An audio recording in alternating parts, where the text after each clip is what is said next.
to cancel or reschedule. I wasn't sure the nature of your nature of my emergency. Just as I sent the message to you, I got the call. It was like a blast from the past, and I thought, it was like, my God, it's like, is there something wrong with the house that I sold you 3 years ago? Wow. Oh my gosh. Let's see here. So make sure that everything is running on the different platforms. Mute if I have to. Blast from the past. Oh. I can hear an echo. Is that? That echo should be gone now. Okay, that's fine. Yeah, I let's see here. I opened up my stream on the different platforms I'm streaming to, so that I can kind of keep an eye on whether a platform tries to, strike me and terminate the stream.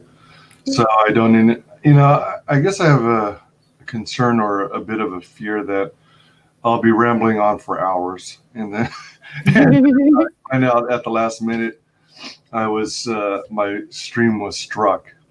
Yeah. Minutes into it. All right then. It looks like we are good to go. I'll be also dropping links and stuff to. Oh, all right, there it is. A few more links on social media.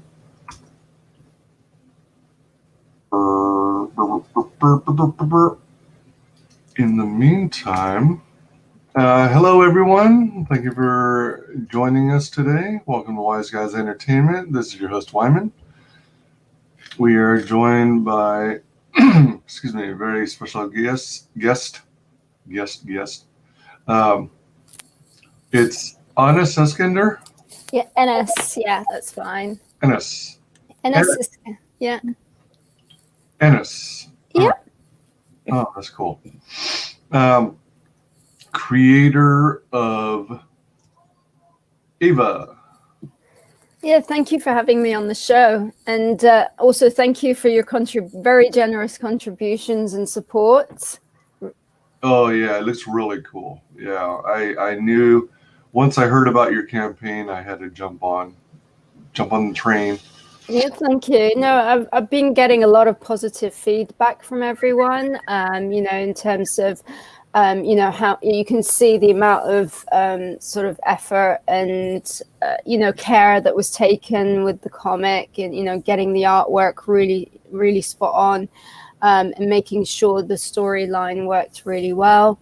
And, I learned a lot sort of over the past, few weeks in terms of packaging and, shipping.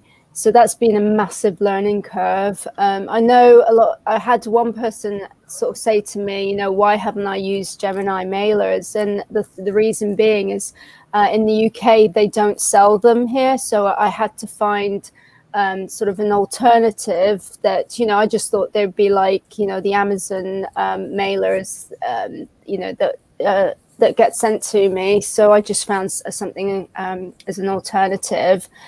But yeah, going forward, maybe I think the best solution sort of if people want, sort of in the US, to get their copies and sort of keep the shipping costs down, sort of have a distributor, sort of in the US directly send the copy to them and use the, sort of the standard packaging. Mm-hmm. So yeah. But yeah, for a first time, I think I did okay. Well, I heard about it being Gemini mailers being unavailable in the UK. I mean, is it one of those things where you can go to their website, place an order on what you want, and then they ship it to you? Or yeah, no, I had a look, and they basically give you only two options: Canada or the US. And also, I tried to do it through Amazon, and it was unavailable. So Interesting. yeah, I mean, like, for instance, with the art print, I did include the cardboard backing just to protect that. I just thought with the smaller comics, I could sort of, because it's so, you've got like about 2 layers when you're wrapping it. What is it, about 2 layers or 1 layer of cardboard? I thought it'd be fine. It's better than just using a regular hard-backed envelope.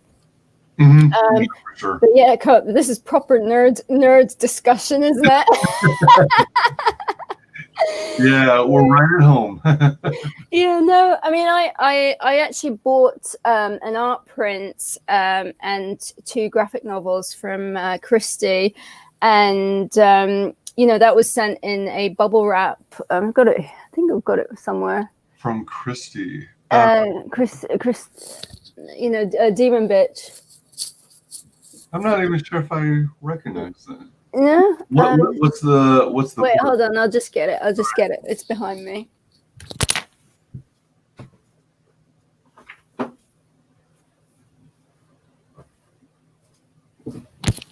Yeah. Sorry, the envelope's up there. All right. The top shelf. So yeah, no, she does Demon Bitch. Christie Shin. And she also does, it's called, I'm trying to pronounce it, Sepulchre. I really like the artwork. So I watch her like lunchtime shows where she's doing her artwork, and I was completely mesmerized by her work. So yeah, this is her good, this is her good stuff, and then this is her doodles. This is when she takes out her frustrations, which I have to say is very therapeutic. Oh my god! It's really amazing. Oh my god, that sounds pretty cool. Honestly, yeah, no, you should sort of watch her shows. She is hilarious, absolutely, like, doesn't hold back, tells it how it is, and is really refreshing. And so she's on YouTube. Yeah, she's on YouTube. She has like a lunchtime hour where she sits and you can watch her do her drawings or illustrations, and live, and she'll talk to people while she's working. What's her name again? Christie Shin. There you go. 2 N's, right? Yeah. I'm an artist. This is me. I draw awful and shitty things whenever I want to. I also do other Oh, you're right. All right. So I'll have to check her out. I subbed to her just now. All right. Excuse me. Oh, is that the homeowner from 3 years ago reaching out? Yes, she's saying that. I said to her, "Where's the instruction book?" And she's like, "I don't know." And I was like, "Yeah, that's really going to help." And then I said to her, "Can you show me the name of the name of the security alarm?" And she's like, "But it doesn't have a name." And then second I caught the panel, I was like, yeah, it doesn't have a name. It's just 4 numbers. That's the name of it. So I've just sent her the PDF manual. Oh, the name of the company is. I feel like it's such a good Samaritan, I do. Well, she's a single mom with a son, so I kind of feel for her, So I know what it's like. It can be really unsettling, especially if you're not technologically savvy. Oh yeah. They can be those kinds of things can be daunting sometimes. It's like, yeah, it can be, can't it? I mean, the only reason I knew what was wrong with it is because it happened to me, and I knew straight away that potentially it's like the fire alarm. Once the battery. Yeah, the smoke detector. Once the battery's low, it'll just annoyingly beep at you and into insanity. You do that chirp sound. Yeah, and you want to take like a sledgehammer to it. and then it fails to do its job because it's trash. You'd rather go down in flames and have to listen to the chirping. Oh man. Sorry, that's a bad joke, especially for everyone in California. So. Oh gosh. Oh man. But that's all due to arsonists, from what I can tell. That's such a shame. I mean, no respect, for nature, for Earth. I mean, at the end of the day, it's just going to come back to bite them in the ass. How are you going to breathe? Yeah. So, yeah. It's crazy. I was looking at some maps that supposedly are tracking where all the forest fires are, and it seems like it's all the Pacific Northwest. Yeah. It's weird. It's crazy. Yeah. And they were trying to blame everything on one of those gender reveal parties. Did you hear about that? No, I didn't. No. So you know how it's become a kind of a popular thing where you throw a little party for your friends and family who know you've got you're expecting a baby in the family. Okay. Yeah. And some people, they want to. Some couples, they want to know right away whether it's going to be a boy or a girl. Others wait until, the birth. And people throw a little party, and then, like, there's all like different creative ways of doing it. Whether you have balloons, that have, when you pop them, it releases like a blue confetti if it's a boy, or a pink confetti if it's a girl. And then there's also these more elaborate things like, I don't really want to call them smoke bombs, but it kind of lets off a smoky effect. Yeah. So that you have fanfare, like when this kind of like mild pyrotechnics, like you see at music concerts. Yeah. So people were claiming that it was one of those kinds of things at a gender reveal party where that started fires, but I don't buy it. Yeah. I think it's all arsonists, and they're just insane. I know people, I think after Disney's Tangled, people started, sending up, like, what is it, balloons or like lanterns, and you've got the light, the candle inside it and stuff. Right. And that caused a few fires. So in the end, they had to ban it. Oh, wow. Yeah, that was, as I understand, it's kind of like an Asian ceremony typically. Yeah. Where you're like sending prosperous wishes to your loved ones who have passed. Yeah. But yeah, I forgot about that in Tangled. Yeah, because they send it up in the air, and that's what draws her to, to sort of follow the lanterns back to her town. So yeah. Yeah, so I'm looking at your campaign. You're at 8,486. Yeah, but it looks really good. But once you count the shipping, oh my god, yeah, it's like, it's painful. But yeah, no, it's really good. I mean, for a first campaign, we've done, sort of better than expected. It's done really well. I think we've just got a bit of a way to go before I can actually start, looking into. Yeah, I mean, like, I'm not. I mean, at the end of the day, I have to fund issue 2, and I've already put my own money into it, and and that it was quite a substantial amount. So what I want to do is just sort of pave the way to get the second issue funded. So I'm not constantly having to, sort of dip into my own pockets to try and to get it going. But so yeah, so. What I'm going to do is refresh the campaign and, offer some new things. Also to get started on working on issue 2. I talked to Timothy about doing character cards.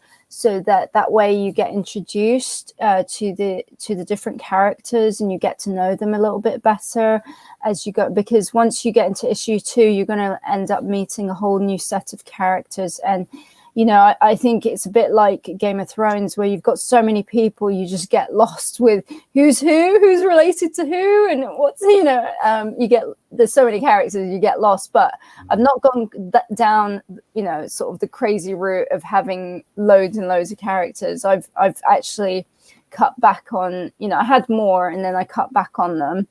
And then what I want to do is gradually introduce you to all the different characters that play a part in this story, because everyone's got their, there's different districts, and everyone's got their own set of kind of key characters in the story. So character cards, which I think is going to be really fun. So it'd be like a mug, kind of, you'll have like a picture of them face on, and then a profile picture. And then later on, I thought what I could use is the profile pics where they've all got their implants on. And, it'll look really cool if you have like a banner, like a poster, and it's got all their profiles overlapping each other. And also, I think somebody suggested that we do a map of the world. So that way you understand where all the different districts are. Everybody loves a map. Yeah, maps are cool. Yeah, so that's another thing that I think it's just to kind of like home it, really focus on the story, so that way, like both me and Timothy, when we're working on it, we know exactly sort of where everything is, and really fine tune it, because it's just going to get bigger and more complicated. Well, not too complicated, but at least we're clear in our heads, so that way the story is clear for everyone else. And I'm really excited. I mean, because issue 2 is already written. I think at the end of the day, I wrote it quite a long time ago, so I might have a look at it and revise it with a fresh pair of eyes. And I'm excited because you get to see the Reformist district, which the Reformist world, because they are hidden away from, they're kind of, it's a bit like Stargate, when you enter the gate and you're in a totally, you go through the wormhole and you're in a totally different world. So they are hidden, and basically the Ardents do not know where this portal is, because it's kind of, how should I say, like it's a rich world, and the Reformists are in control of it, and they would love to get their hands on that gate. Sure.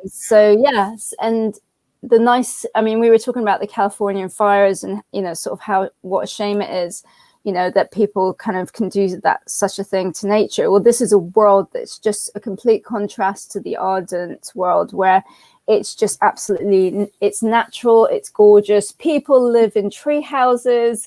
It's like, I would love to live in a tree house. I think it brings out the kid in me. I remember, when they did the new version of The Time Machine with Guy Pearce, and they had all these like, it was also almost like kind of cocoon-like structures, and they were hanging off the edge of a cliff or something. Or like Robin Hood, Prince of Thieves, where sort of in Sherwood Forest, he built those tree houses, and it was like, that's so cool. I want one of those, So I think it's harping back to my childhood and missing out on a tree house. Yeah, tree houses are so cool. I think I like a melding between a traditional treehouse, but with all modern conveniences. I just remembered Swiss Family Robinson. Did you ever watch that film? They did the most amazing, treehouse with like, modern. Well, not that modern, but Oh yeah. It was ingenious, kind of sort of what they came up with to sort of tackle your needs, But yes, treehouse with modern well, yes, all your needs, catering to all your needs and necessities. A dishwasher would be nice as well. Yeah, yeah, and Ethernet, Yes, Ethernet jacks in the walls. yes, Ethernet jacks in the wall. Exactly. Yes, absolutely. A satellite dish perched outside. Uh, It's like yeah, I want to chill. I want to chill, but that doesn't mean I want to be like separated from the rest of the world. right, yeah, and you want to have the beautiful view from way up in the tree. Absolutely. Who doesn't want a beautiful view? Actually, I mean, I mentioned that I'm currently selling my house because it didn't quite live up to the dream. It's a new build. But the problem with new builds is like, that's it. This is it. There's not much you can do. It's a finished canvas. Whereas if you kind of buy like a really old house, a fixer-upper, it's a blank canvas. You can put your own, sort of artistic stamp on it, and you can make it quirky and sort of kind of something that is more, lends to your own sense of who you are, your style, your philosophy. Yeah, I mean, like brings out your creative soul, and I love a house that has a soul, whereas in a cookie cutter house there's not much you can do, and I don't know, it just feels too sterile. Oh yeah, I can see what you mean. Yeah, so I mean there's not much to do with it, no matter what I do, it doesn't feel any better. Now, would you actually be wanting something that has a really open floor plan, kind of like a warehouse, and then just take it from there, or are you looking for a fixer-upper, something you can take a sledgehammer to, knock out some walls, and open it up so that you have more room to do your fulfillment for your next book? Oh, absolutely. I mean, I'd love a warehouse, but that's more like in the city. And I'm kind of out in the suburbs. So what I would have to get is like an old house and knock out some walls and extend on the back, and probably put like, kind of like have a vaulted ceiling with like windows in the roof. But I love the open plan sort of look, and I watch a lot of Property Brothers. I actually, I think it was about 2 years ago that I went on it was a cruise ship to Barbados. Oh wow. And they were hosting it, so it was loads of fun, and they did like talks about like how they do their renovations and kind of like and then there was like loads of fun and games, or like 70s disco night, or you had a party where you had to wear all white, that was the dress code, and it was around Christmas, so everyone had to make their own wreath or decorate their own cabin door. And there was a competition, so you get like vouchers to spend on their like website.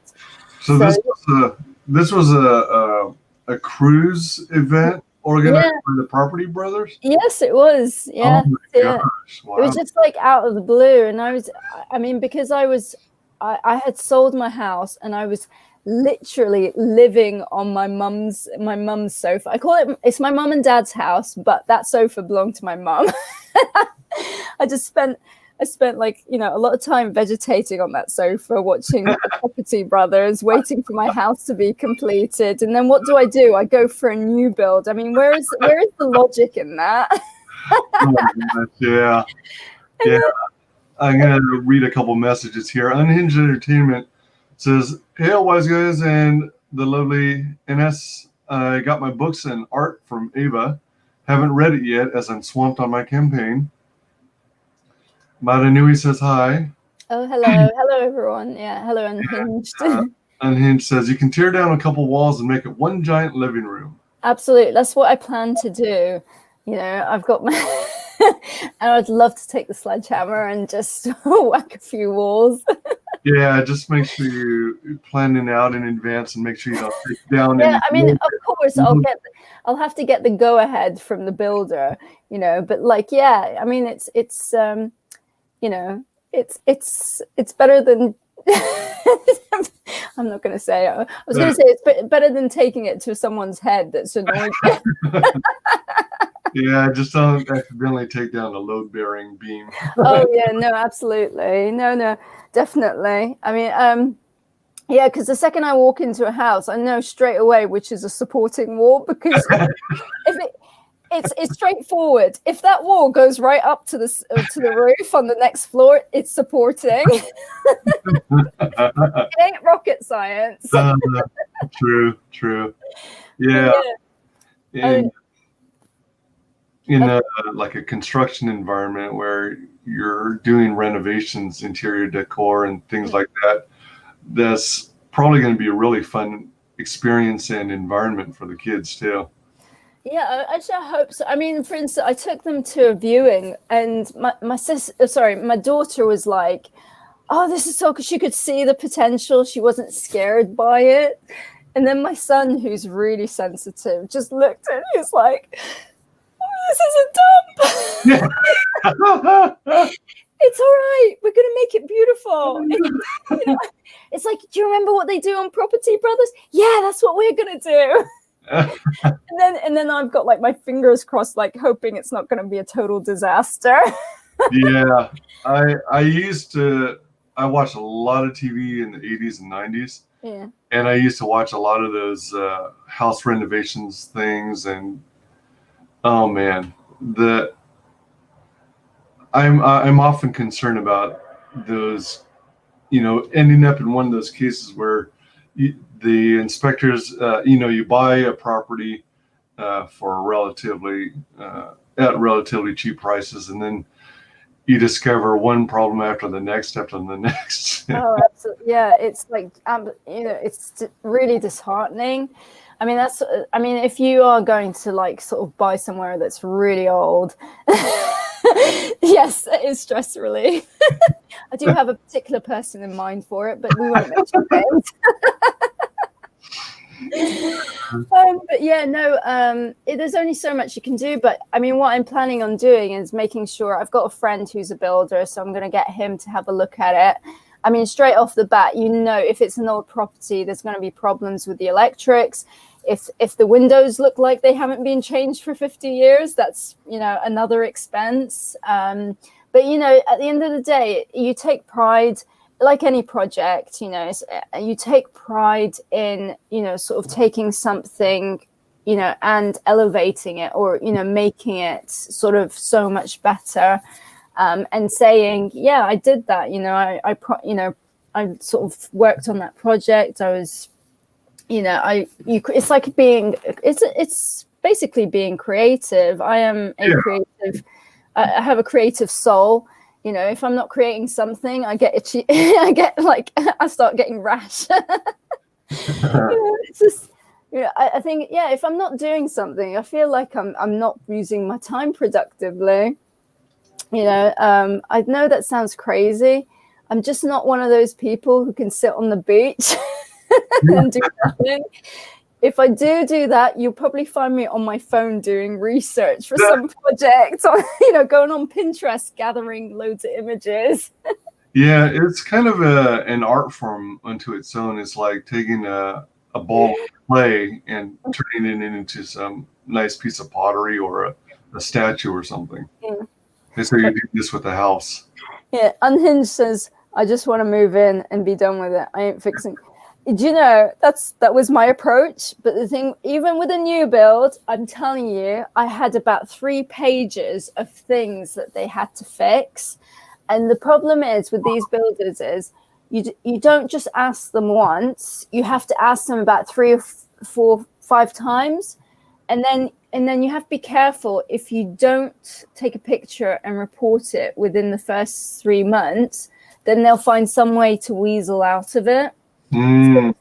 So you think it's, I mean, the whole point of moving into a new build was that it was going to be sort of just done up, straight, straight in. I don't have to do anything. I think the mistake I made was not letting the builders put in my flooring. And I ended up thought, oh, I can do it for myself and I'll do it for half the price. And we're talking, thousands in pounds of savings. And it became an absolute nightmare. What flooring did you do? Sorry? What kind of flooring? I've done, I did a vinyl, and then the vinyl was basically not right because the floor wasn't as level as I would have liked it to be, especially for a premium new build. Wow. So then, and I got them to have a look at it, and they said it's not our problem and it's within tolerance. It's like there's no such thing as in within tolerance. It's a new building. It's the 21st century. I paid for a flat floor, So then I ended up having to rip out that brand new vinyl flooring and put in a tiled floor to make up for all because basically when they put the concrete subfloor, they just threw it in. You're supposed to have like these vibrating machines to make sure that it helps the concrete level itself. Yeah, it levels it. Honestly, these houses are just thrown together. There's no sense of pride or or integrity. It's just basically get them up as quickly as possible because they can't build them fast enough. And now, I mean, because of the lockdown, they're behind on the building because it's a 9-year project, and I think it's probably about in the 4th year in. Wow. And they're building a whole new village, and there's a massive waiting list, to get these houses. Yeah. And then the good thing is we've got a tax holiday. So if you buy a house now and it's under like 500K, you don't have to pay tax on it, which kind of which is brilliant. So everyone's gone nuts. Estate agents are just so busy. They just don't know what to do. Removal people. I mean, it's a combination of people wanting to take advantage of the tax holiday, and then a combination of people losing their jobs and having to vacate their homes and move into rented accommodation. So yes, and then or like we've lost a few lost a few from COVID. Or like, quite, I think sort of in the area that's near me, there are houses that have been lived in by the same person for about 50 years. And they've thought, you know what, now is a good time to get out. and these are like 1930s character properties. And you can imagine, like, they don't come up for sale that often, and it's in a like prime location. So yeah, you can imagine the frenzy. There's like bidding wars. Oh yeah, it must be quite crazy. Welcome, Rosetta Allen. Good to have you. Hey, troublemaker. Yeah. Oh, those VHS tapes. Right? No, they're beta. They're not VHS. They're beta. Yeah, it's Betamax. Yeah. No, what are you looking? Oh, those are my files. I'm a very organized person. Well, yeah, they're like my folders for like bank statements and work and fashion, screenwriting, FBI investigation. Yeah. Anything else you'd like to know? Oh yes, and there is a dressmaker's dummy. I think there's a lot of light, so you can just barely see. I was on a show with Mr. Fish Lee, and he's got Tourette's, and he said, "Do you know how difficult it was not to scream out tits because of that dummy?" I thought that was brilliant. Oh my gosh! Do you make your own clothing, or are you into cosplay? I've made clothing. I've not done cosplay. I think sort of the last thing I made my own curtains. I think they wanted like £1,000 for the curtains. So I was like, forget this. I'm going to make them myself. So I bought the fabric, and I've made some pajamas for my daughter because she likes them like, she likes them like you know, the old-fashioned type of elasticated waist pajamas, and Okay. Yeah. unfortunately they always do like the really tight-fitting jersey trousers, and she has like asthma and eczema, and so she doesn't like anything too close to her skin. So I've made some clothes for her. Okay. So on the cards, I have actually my work spreads out throughout the house. So under my bed is like a pattern for a coat. So I'm in the process of making some coats and jackets. Oh wow. Oh my gosh. So more potential comics in the works in them files. Yes, well, potentially. Well, it says where it says screenwriting, issue 2 is hidden in there. Yeah. But you know, I mean, like, I think sort of when I'm not writing, I'm like watching a whole lot of Netflix and Amazon Prime, and, you know, really kind of studying up on how other people write stories and how other people put things together. It is annoying when, you know, you can predict what's going to happen, but at the same time, you know, that's a good thing to have, because when they do stuff that you don't think, you know, you get surprised. It takes a lot to surprise me. So I mean, at the moment I'm enjoying watching The Boys. That's really good. And it's just kind of dark and different. And I love the characters. I think that's a really good study in characters, because you know, especially Billy Butcher, and I just love when he holds the baby up and he's using the baby to zap, you know, the weapon. I mean, you know, that's the stuff that's in that. I mean, the thing with the whale where Deep is standing on top of the whale and he's like, yeah, you know, I got this, you know. and Billy Butcher's like, you don't know Billy Butcher. He's gonna go straight through that whale, you know. I've heard a lot of good things about that series. I don't subscribe to it, but I don't have any kind of streaming service subscription. Do you know? I mean, it's good if you're into like kind of superheroes, and I mean, it's based on a comic, so Yeah.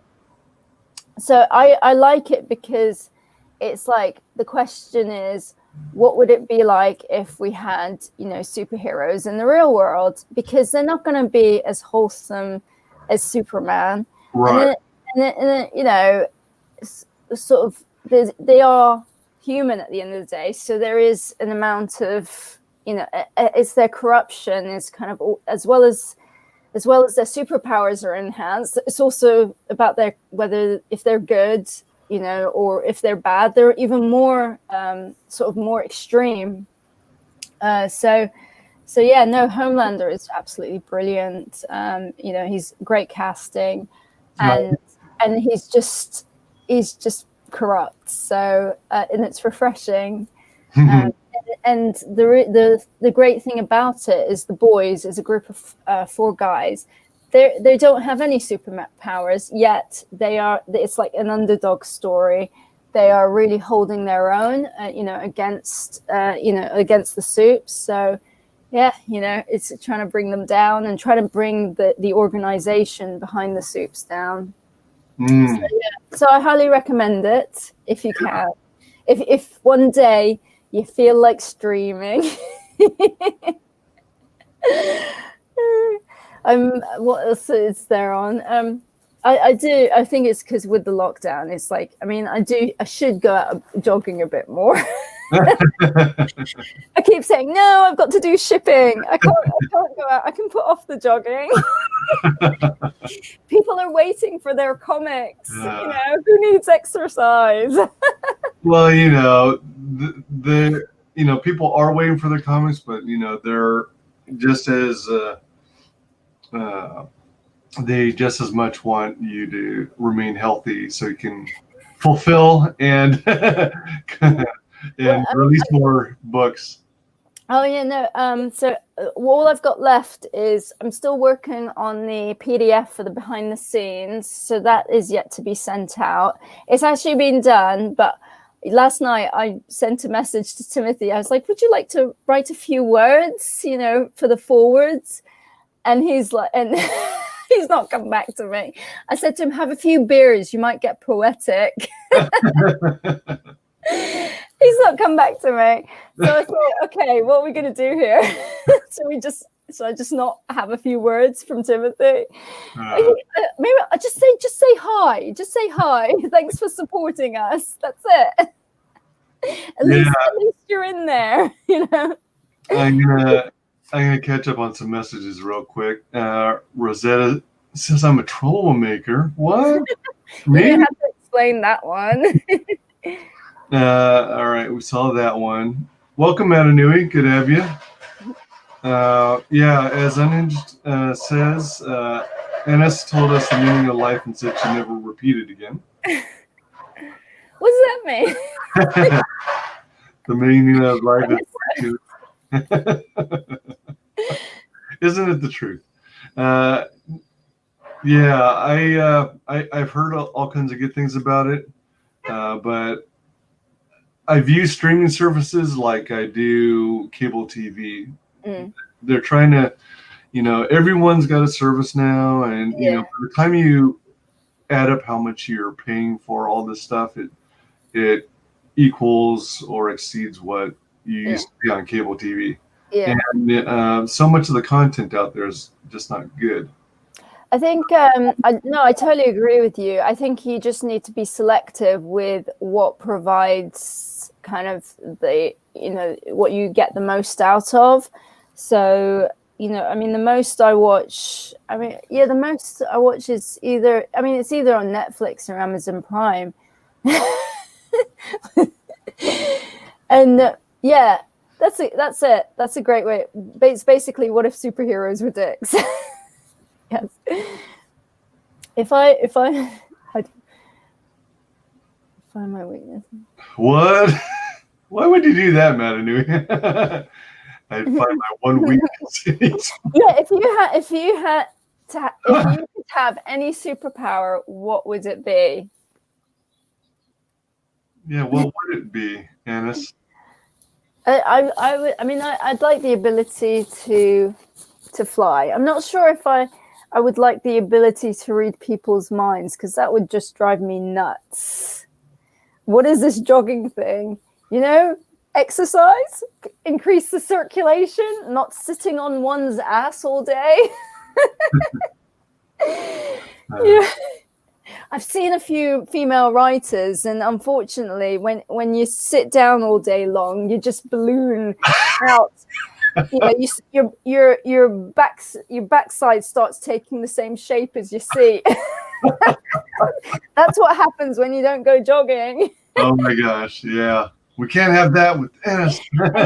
And then if you're a dressmaker, it means you're going to end up starting to get like big pieces of fabric, put a bit of elastic for the waistband, and like a curtain for your bottom half, because you can no longer fit in anything. Here's a good suggestion for the forward. I drew this stuff.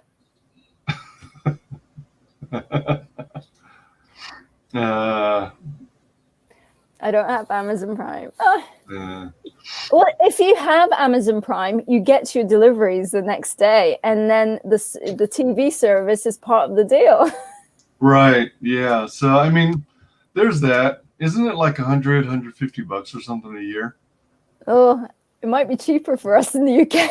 Oh well, I have. It's about 70 something pounds.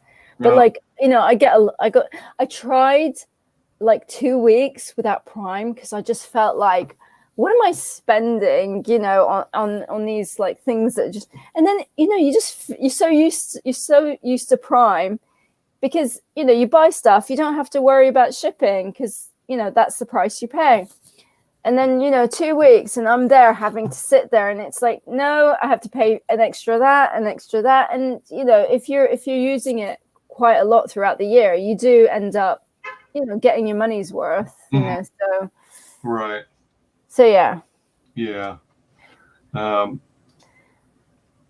Exercise is the marital exercise bike. Ride it hard and fast. I do. I mean, I do find, because my brain, like my brain works like 100 miles an hour, and there's two ways to numb it. It's either alcohol or exercise. I just get so wound up. Mm-hmm. And then like I'm just thinking of like a million different things at the same time. And even when you have, like, for instance, my boyfriend sort of says to me, like, like sometimes you just jump from one topic to another, and I have to sit there and fill in the blanks to see where we're going now. It's like a roller coaster ride. Yeah. Yes, I'm not a dull moment, am I? I mean, one of these days we should do like a 12-hour stream or something. A 12-hour stream. Yeah, you'll find me drooling on my keyboard at some point. Well, that makes good for good entertainment. I don't know. I may end up drunk at some point, and that would not be a good look. Did we talk about Eyva when you started the pre? Okay, right. Let's talk about Eyva. Right, let's down to business. This is why we're here. Okay, so Eyva now is what, like, we've done really well with the campaign. We're still needing a little bit more funding to get issue 2, but we're going to start it anyway. And what I'm going to do is refresh the tiers and have the correct pricing, because at the moment I got really burnt on the shipping, and a lot. I think sort of I've spoken to a US distribution company, and they're saying that maybe like comics should be costing a little bit more to reflect the quality that you're getting, and it's no longer feasible to have them at $3.99. Is that true? I mean, what's your opinion on that subject?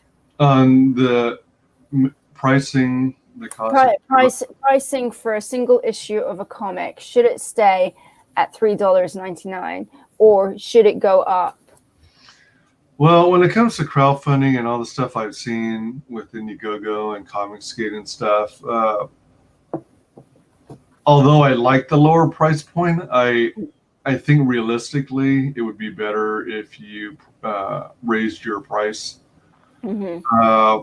Because not only are you trying to cover the cost of the time you put into it, you're also including the cost whatever you're spending on your artist, mm-hmm. and whoever else you might be working with behind the scenes. Yeah. And then on top of that, you still have to add shipping. Yeah. But then when you have the cost there, as from what I'm told with Indiegogo, when you first start your campaign, you have to break out 2 different price points. One is the price that it initially starts off at.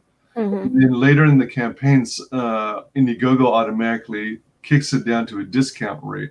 Yeah. Which I think is their way of drawing in more traffic. Mm-hmm. Based on the popularity of your, the channel and stuff. I think I did it the opposite way, where I started off as at a sort of as low as you could get it, and then now it's like, okay, it's the word is out there, but we have to get serious. At the end of the day, I have to pay. It's not me that's drawing it, so I have to pay my illustrator, and they're at the end of the day, sort of they're not cheap. So right. So.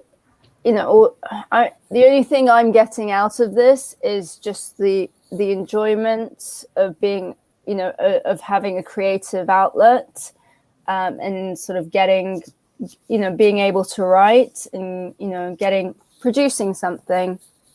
So, but no, definitely. What I'm going to do, I mean, at the moment, I'm just prioritizing getting the behind the scenes PDF sorted. And as soon as that's done, then the remaining tiers that haven't received their digital the digital comic and the behind the scenes, they're going to get those, because I know you're waiting on yours as well. So yeah. And then after that is just refreshing the tiers, and maybe speaking to the US distribution company to get them started. So there'll be a tier where it says US special. And so what that is anybody who selects that tier, they'll get their comic sent to them directly from the US distributor. Who is that? It's the person that I'll announce it closer to the time. All right. Oh, so it's like an individual and independent. It's not like no, it's an indie. Yeah, it's an indie distributor. Oh, okay. All right. So yeah, So and then that's why I was asking you about the prices. Is it okay with everyone?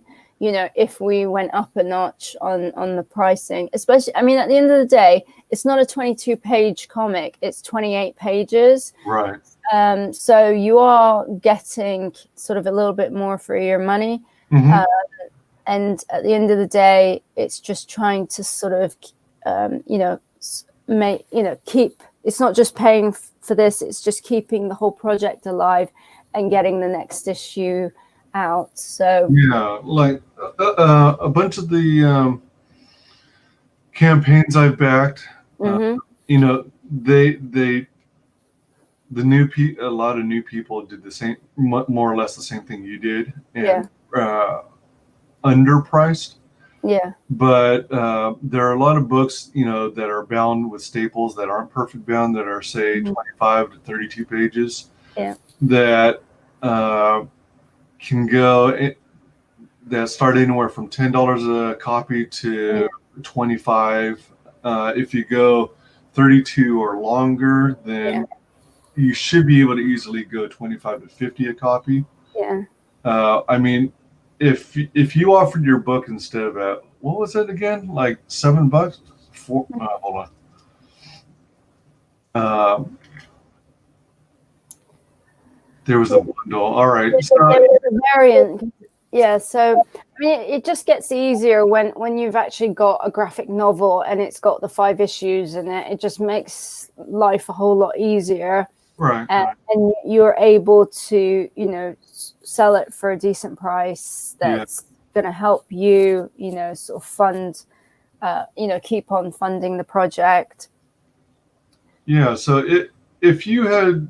Unhinged says, mine stapled with 46 pages.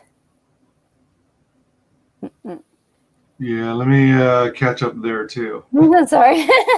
No, I fall behind a lot of times on chat. So sorry about that. No, that's all right. I think they're having a really good time with on the comments. It's like it's got a whole life of its own. I'm not someone you give powers to. Superpowers used during. Oh yes, I still have a scene from The Boys kind of permanently etched in my memory. It was just so graphic. I think people who watched it know exactly which part I mean. Well, I've been hearing people say that The Boys TV series isn't even near as raunchy or crazy as the book itself. Yeah, I guess when it's TV, there's only so far you can go. Yeah. When you've got a comic, you are pretty much, unrestricted. It's all about your how restricted your imagination is, and if you're an imaginative person, then you can do whatever you want. Let's see here. I had seizures as a kid because my brain literally went so fast it overloaded and burned itself. Yeah, I know that. I normally sort of just have meltdowns. I was reading a book called The Chimp Paradox, and it's really interesting. It's about, how we have our computer side, which, sorts out our automated process. You've got your human side, which is the logical side, And then you've got your emotional side, which is a very powerful side, and it's almost it's basically your inner chimp who is very, very strong. And if you trigger the chimp, you get an emotional rage. Oh, I love that. I love that phrase, trigger the chimp. Yeah, no, it's what was it, Professor Stephen Peters or Steve Peters? It's a really good book. And the funny thing is, I actually named my chimp Lilith. So Lilith, she is like the queen of the underworld. Don't get on the wrong side of her. Hey, welcome, Nick Rose. Hey, all. Hello. Most of your sales are USA, yes? Have you checked out John Malin's upcoming distribution service? I can't remember the name of it right meow. John Malin's. I think, trying to think. I know there was a distribution service in the kind of independent and. Well, you know you're familiar with John Malin, right? He's author of Graveyard Shift. Oh yeah. And he decided, he was sick and tired of these. Yes, I think that's who I mean. Yeah, because I think I was on kind of the women's hour on Pop's show, and she I think it's his partner was on it. So yeah. Oh man. Definitely, I think definitely when I was shipping, the majority was the US. So it just makes more sense, to have a distribution company out there, and that way I can tap in better into the market, because I think a lot of people get put off by overseas comics because they don't. I mean, I totally get it. You've got one little book, and your shipping costs more than the book. So, this is a way to kind of counteract that, and kind of hopefully, grow the audience, basically, because the more people read it, the easier it is for me to keep on bringing out those issues. Yeah, for sure. Nick says Eyva was effing great. Oh, thank you, Nick. Thank you. Let's see. Cancel improper phrase. Hashtag cancel improper phrase. At the end of the day. Sorry. Did I say at the end of the day? I think you did.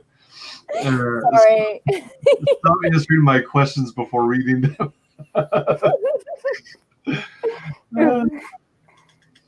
Oh, man.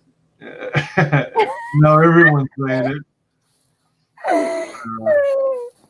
Yeah, I'm looking forward to. That's another way of saying in conclusion. In summation. Yes, in summation. Would you rather I say in summation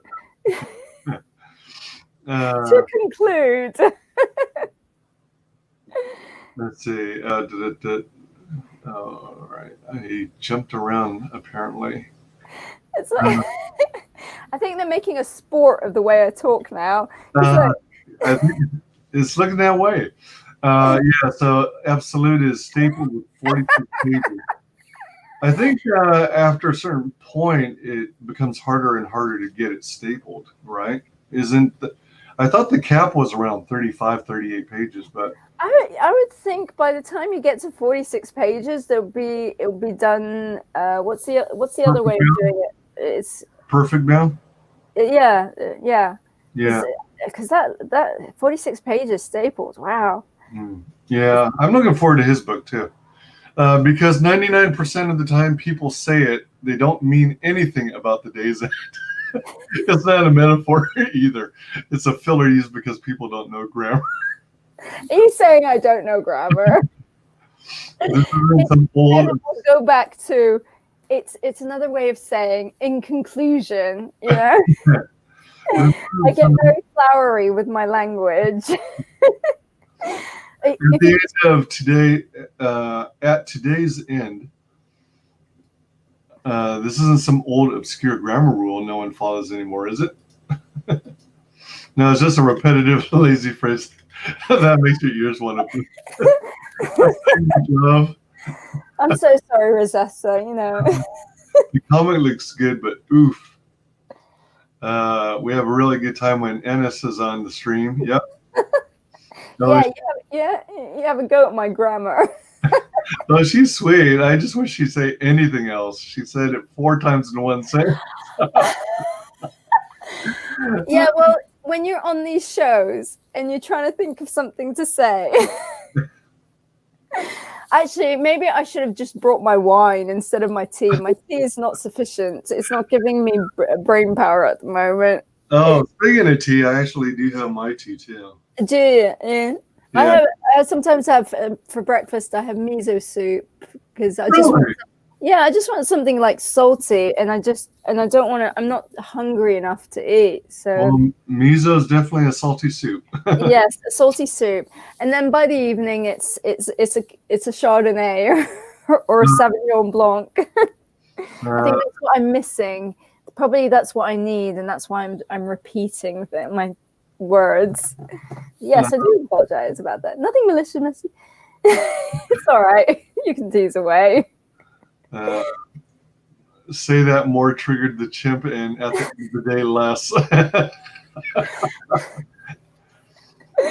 Instead of saying at the end of the day, I'm going to start saying triggered the chimp. Yeah, well, I think was it? I have never heard of triggered the chimp in my life. Yeah, I think it was from reading that book that it was recommended. I think by my boyfriend, and then it turned out my sister, who's a doctor, she actually studied under him. So everyone knows him because he's actually a sports psychologist. So he works with sports people as well to kind of get their minds in the right frame of mind. So sometimes, like if I start going a little bit nuts, my boyfriend's like, okay, calm Lilith down. It's like we've triggered the trip here. And I'll be like jumping around like Oh gosh. Unhinged says you can't staple after 58 or something. Okay, 58. Is that the threshold then? I don't remember myself, but since he's a creator, then I'll take his word for it. No, not you, just my normal tirade. I would not want to see Rosetta with a sledgehammer. And yeah. If you see her with a sledgehammer, run. I love flowery language, just that phrase. Trust me, girl. I know what streaming is like, sweetie. Just loving teasing. Welcome, Mr. CCDV. I stick with Cabernet. I like the dry wines. Yeah, I mean, I used to drink a lot of red, and then I used to get really bad headaches. So now and also, like red tends to stain your teeth. So I thought, okay, for health reasons, I will change to white. So. Well, what was the latest thing? Was it the FDA who claims that drinking a glass of red wine is healthy for you, or healthy it's good for your heart. Yeah. So yes. They keep changing their mind. It's like one day eggs are good for you, the next day they're bad for you. I think if they're going to start saying things like, lettuce and cabbage is going to give you cancer, that's where you just stop listening and just do whatever you want. I used to work as a carpenter and do demolish crews, sweetie. Oh, that's good. I like a woman who does her own DIY. Yeah. Oh, actually, I did a whole carpentry course, and I made my own. I made a table, which was brilliant. Wow, a table, nice. I took a lot of pride, the fact that I did a whole carpentry course. It was kind of a woman's only carpentry course. That yes, I know I said carpentry course a million times. But yeah, no, it was lots of fun. But then afterwards, I really appreciated IKEA. Yeah.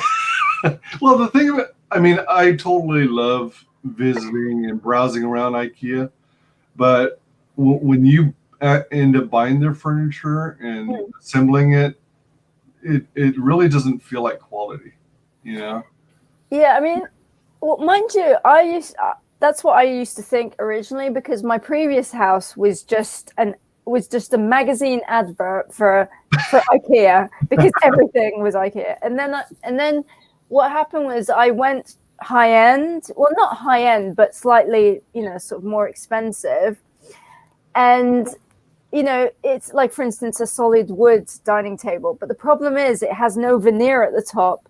So what was happening was every time you spilt water on it, because it was like real wood, it was basically causing, like, it wasn't durable at all. I don't know. I think they hadn't sealed it properly.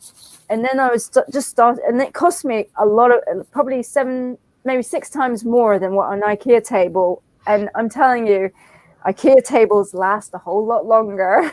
So Really? yeah. I mean, so I developed a whole new appreciation for IKEA. It's not as, it's not as like good as like your old traditional furniture, your solid wood. No, sure, right. But it's still durable, which if you have kids, that's what you need. And also doesn't break the bank. Yeah, you got to have those considerations for sure. Let's see. Unhinged says, I know I'm stretching my book to the max, stapled with 46 plus 2 quote unquote fillers and the cover, so it's 52 total. Lots of tannins. Folks get headaches because of the tannins. I've heard about that. Yeah. Demolition. Damn, voice to text. Yeah, I use voice to text a lot, and quite frequently it initially recognizes what I'm trying to say, and then it changes it with autocorrect. It's like, I worked as a carpenter, was the only girl in a shop full of guys doing construction. You must have turned heads. Yeah. A few fingers might have been lost along the way. Oh dear. My last job was a purchasing agent. I did remodel my own house. Nice. How long did it take? That's what I'd like to know. Yeah, that would be interesting to know. But as and did you have any regrets, like ever starting on the project in the first place? Yeah, Rosetta is definitely a sarcastic one, indeed. Yeah, they do have quite a bit in common, Mr. CCDV. We should start a dating agency. But she's already together. But Rosetta's already taken. Unhinged knows how to call repairmen. Well, that's good too. Except I have mission style furniture, functional, stylish, and high quality. Yeah, I've heard good things about missions furniture. Oh, mission style. Okay, I'll have a look at that. Mission style. I was going down the route of vintage. I actually bought some gorgeous retro, kind of like 60s retro style chairs. The only problem with those is that the seat was really uncomfortable, and I tried to get it upholstered and put a bit more sponge in it, but didn't make that much of a difference. And then on top of that, it was upholstered on the arm bit. Rest. So you should have seen the look on my face when I made pasta soaked in olive oil for the kids, and their hands were just covered in it. And I'm there having like meltdowns thinking, don't touch the chairs. And they're like, but how do we get out? Can you spray those things with Scotch Guard or something to try and prevent it, keep the oil? I could do. I just thought, you know what, I can't deal with this anymore, because they were about £250 a chair, and I can't deal with this. I think I'll probably have a heart attack by the end of the month. So I ended up selling it on eBay. So and then I did actually get some chairs that are really stylish. They weren't from IKEA. They were more of a higher end sort of chair, so it wasn't. Yeah. Rosetta strained her left wrist and broke her right thumb. Ouch. Wow. Can't type right now. I'm still working on it. It's been a year. Oh wow. Yeah. I'm thinking just bringing in the builders, bring in the professionals, because I'll just direct, like everything I do in life. I'm a creative director. Project management. Yes, I manage projects. I'm good at that. Just don't ask me to do things. It's an ordeal just to get me to work up the, sort of, when there's something where you just would rather not do it, and it's like you find a million other things to do, like mow the lawn, edge the lawn. Absolutely. Yeah. Clear out, your daughter's bookshelf because it looks cluttered. And then it's like, okay, now I've psyched myself up. I will do it now. About like 2 weeks later. Let's see. There will never be another Mrs. CCDV. And one man is all I ever need. Married as a virgin and then never regretted it. That's pretty Oh, good for you. Yeah. I love those success stories. People who make it work and, have been married 50, 60 years. Oh, thank you, Unhinged. You're very complimentary tonight, aren't you? Oh, actually, it's afternoon for you over there. Yeah. Yeah, no, thank you. We will keep on going. Yeah. For sure. Yeah, I mean, I've been quiet for a few weeks because I've just been working really hard to like get all the comics out. I've found a much easier way to ship them out. Before I was actually printing all the stickers myself, and getting all the shipping costs wrong. Now I've having had a chat to the guys in the post office who know me. Oh, actually. The guys in the post office said, "What is this you're sending?" And I said, "Oh, it's a comic." They're like, "Whose comic?" I said, "My comic." And they're like, "Wow." It's like, I tell you what, you changed your service, where we get the money instead of you doing it online, and then you get to sell your comic in the post office. I was like, "Yes, that'll be fine." Yeah. They were what? like, That would be interesting. because the way it was working was because I was doing everything online. They don't actually, because they're a franchise. The shop is like a franchise of Royal Mail. So when I was doing it online, they weren't getting the benefit of the postage. So if I actually go into their shop and they do it, then they get the profit from it. So I said, okay, well, why didn't you tell me the first 200 times I sent parcels, So it was the last 100 that things got changed, and it was a lot faster. And then I realized I was overdoing the customs declaration, because there I was being so honest, Yeah. Like, it's printed paper. You don't even need a customs declaration. I was like, what are you talking about? Your website said I needed it. I was like, just say paper. Printed paper, that's all you need to say. Printed paper. So yeah, so I kind of like everything in life, I overdo things. Yeah. I've done a few things internationally, and it doesn't make sense to have to break everything out in minute detail and like quantities, weights, detailed descriptions. It's like, what the hell? Oh, I know. My eyes bled. Let's just say my eyes really bled. Yeah. I was just going to read this anyway. And it's going to be getting on more streams. Her book should be 5 figures plus, in my unprofessional opinion. I will be getting on more streams. Actually, somebody said I should have my own show, but there's only so much I can do.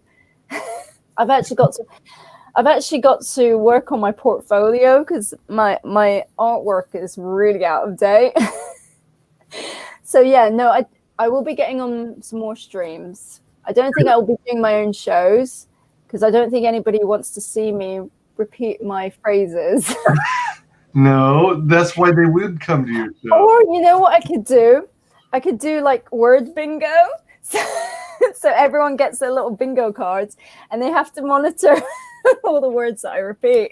Oh, there you go. And then the first one who wins gets a prize. Gets a comic in the post. I personally think you'd have a very thriving channel because you've got like a bubbly personality. I think you would draw a lot of subscribers. I mean, the thing about me is that I can talk about anything and everything. So, and I do lose you know, it's like, I know, like on this show, like we were supposed to be talking about comics, and what did I start off with? It's like the woman that I sold my house 3 years ago just rung me to ask why is this alarm beeping at me? and I'm like, first of all, how'd you get my number? I like, who gave you my number? It's like, if the house is falling apart, it's nothing to do with me. I sold it to you as seen. So no, I think, I mean, I guess it would be interesting if I did my own show. Sort of, what would I talk about? I'd probably talk about a lot of shows that I've been watching on live, you know, sort of on the Netflix and Amazon Prime. You know, Sure. yeah. I mean, I can talk about those all day long. I mean, yeah, I do have loads of comics that are basically I need to get reading, because I've supported a few other campaigns, so I need to get on that. And yeah, you know. All right, I'm gonna play some catch-up again. Oh, did I say at the end of the day? Did I say it? Mr. CCDV says oil will soak into any fabric, regardless of Scotch Guard. Oh, good to know. Yeah. WyzGyz, I earned the injuries. Did that Wednesday. Oh, Johnny Brenda, welcome. Johnny says, project manager who doesn't do anything? That's Camilla Zhang's job. I ain't been married that long. Shit, how old do you think I am? Whoops, I didn't mean it that way.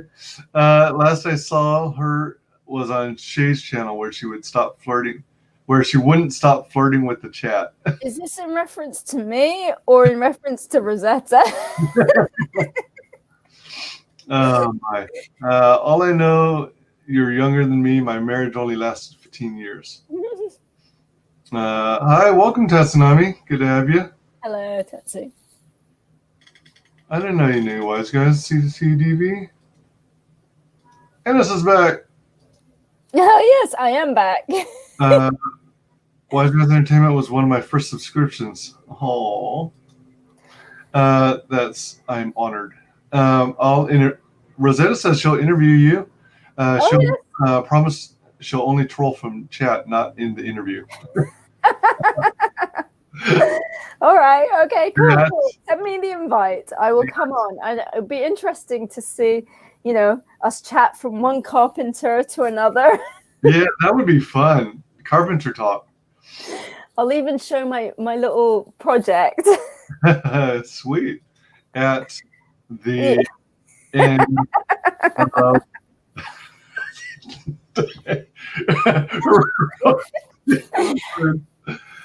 Wait, let me just find some duct tape here. I'm sure I've got some duct tape under here. No, sorry, this is the best I could do. If this is the only way you're gonna get me to stop using words at the end of the day. Not this time, just betting on your most recent words. That's going to be part of the word bingo. Yeah, exactly. Word bingo. I have 40 subs. Wow. I'll interview you so no one will ever see it. Yeah, but you're gonna find out soon that Unhinged's channel is gonna blow up overnight because you know he's got the book Absolute, and man, okay, Kiki, Kiki. Packing tape is fine. No, I got my boyfriend to watch 50 Shades of Grey because he's never seen it, and I've read the books and I watched it just to compare, you know, how they translated. You know, first of all, I've read all the Twilight series, and you know, I could totally understand why 50 Shades came about.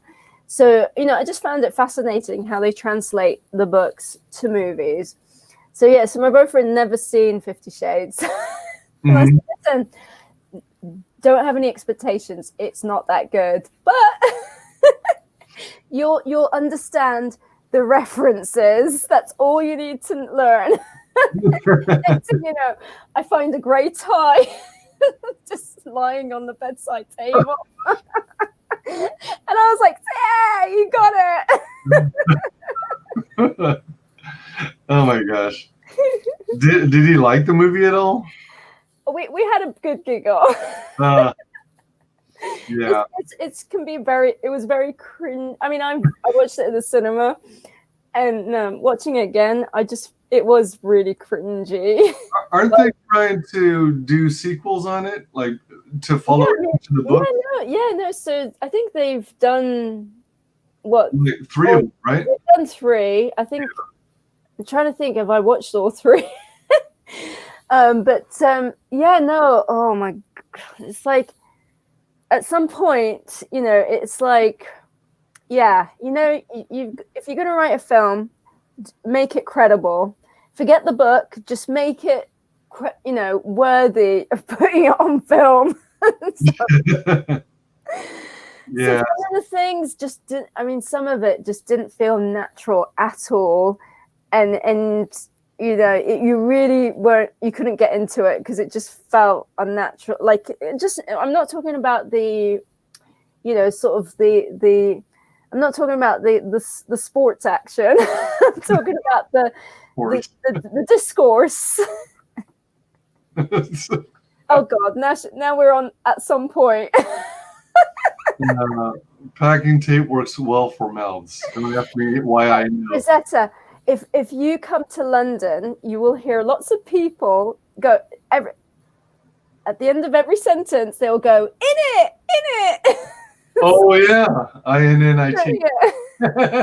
All right, governor. Oh man, I'm guilty of saying that, but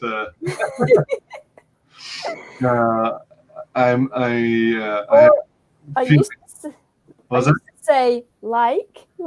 Oh yeah. Oh my God, like. Oh my God. It's like it's just unreal. You're too kind. If anything, my Twitter will blow up with people tagging me burning my book.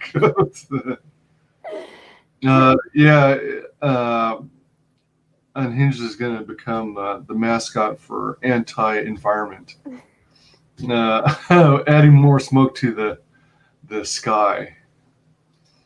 Twilight and 50 Shades are poser crap. Yeah, well, I didn't say it was like good literature. You made him watch 50 Shades? Why do you hate him?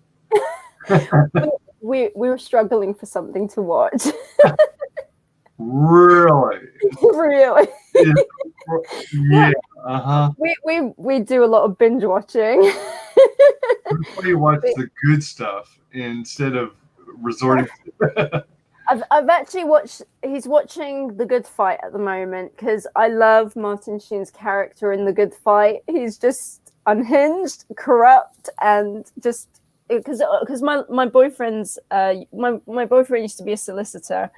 That's a lawyer. I don't know. Let's just get the terminology right. Okay, all right.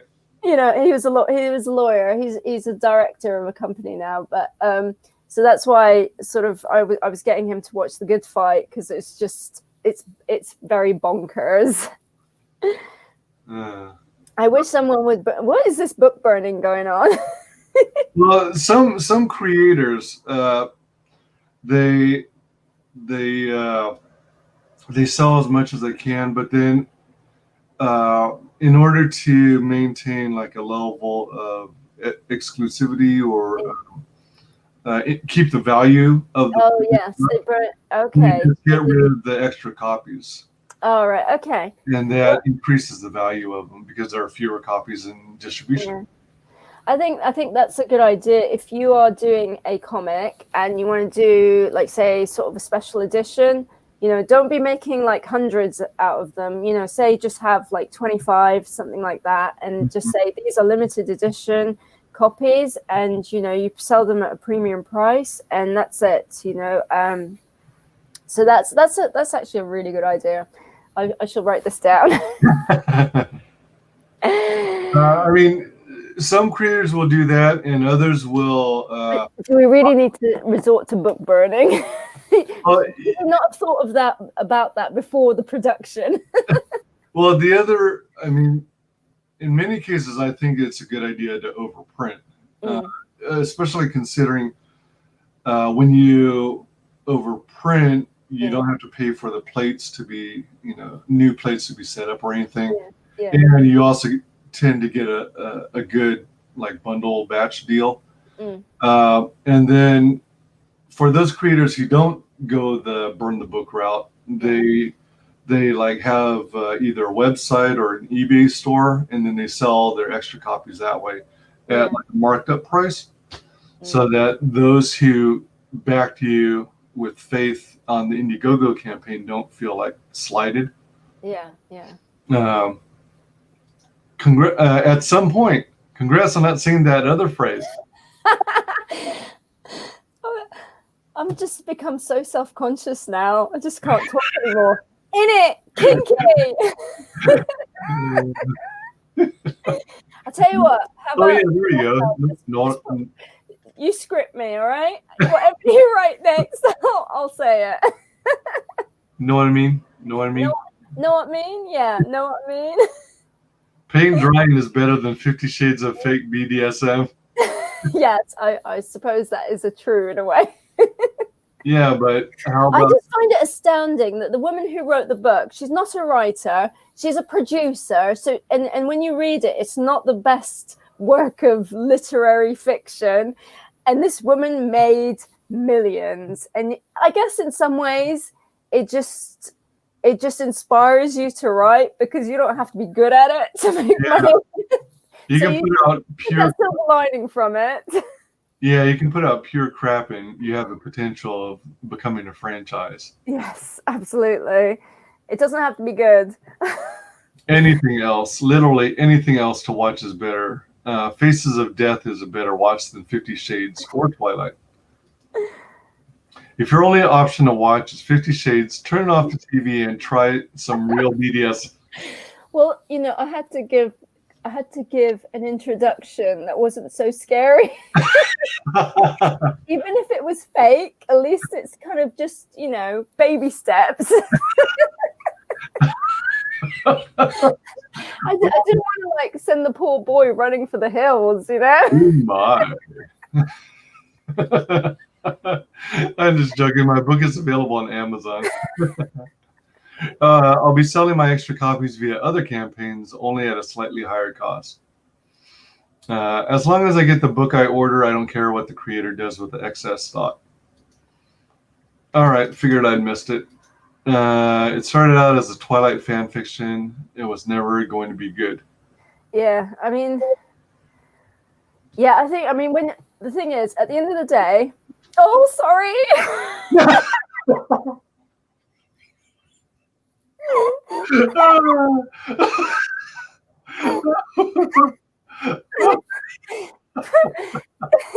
In summation, to appreciate good literature, you should also read the crappy stuff as well. So I've read Shakespeare, I've read Jane Austen, I've read the Bronte sisters, but then at the same, and I've read the Da Vinci Code and the Girl with the Dragon Tattoo and all those kind of mainstream books. What I'll say is you can learn so much by the bad as well as the good, because the bad teaches you how not to write. Yeah. So in summation, it's not always a lost cause.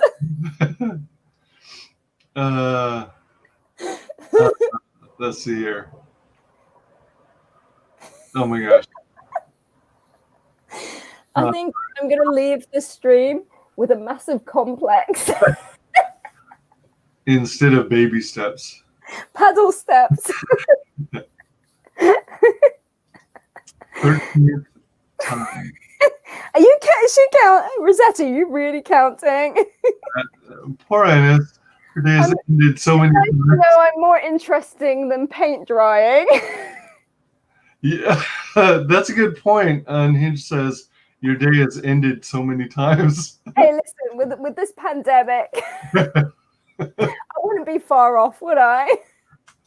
At the end of of the day.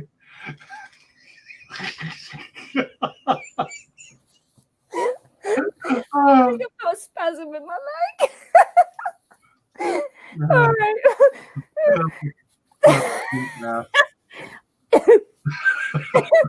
Thank you, Rosetta. You know, you give me some good ideas for the next visit.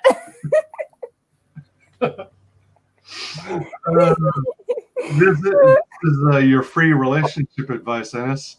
Absolutely. You know, my poor boyfriend doesn't know what's coming. Yeah, I'm worse when it comes to being duller than dirt. Oh man, good gracious! You're cool beans. All right, so I've obviously failed in promoting your book. Oh, don't worry. The chat was good. I wanted to see how you're doing with regards to you scheduling. I know you were kind of on a time crunch and had other things you needed to do. Where are we? Or do you has your schedule suddenly opened up miraculously? No, I mean, I still have to go. Basically, I'm selling my house, so I have to get it in ship shape for Monday. So that's why I'm kind of have to cut it short. But yeah, no, it was great having you. It was great having me on the show. I can't even talk anymore. Yeah, I think this is where I need some wine. I'm just not functioning sober. Do you really have to leave though? Really? I mean, don't you have other things you can do instead of leaving, like organize your daughter's shelf? Yeah, no, I what do I have? Look, I'll give you another 15 minutes. How's that? Oh, right. We'll take it up to whatever the hour is.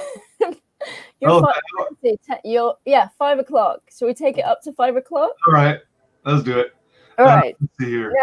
Yes, so please feel free to humiliate the way I talk.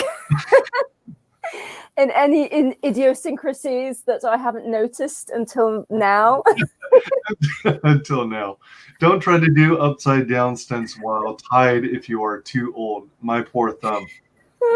No, I actually of the mind, you know, in Basic Instinct, where what was it, Sharon Stone's character? What does she say? She doesn't like her hands tied or something.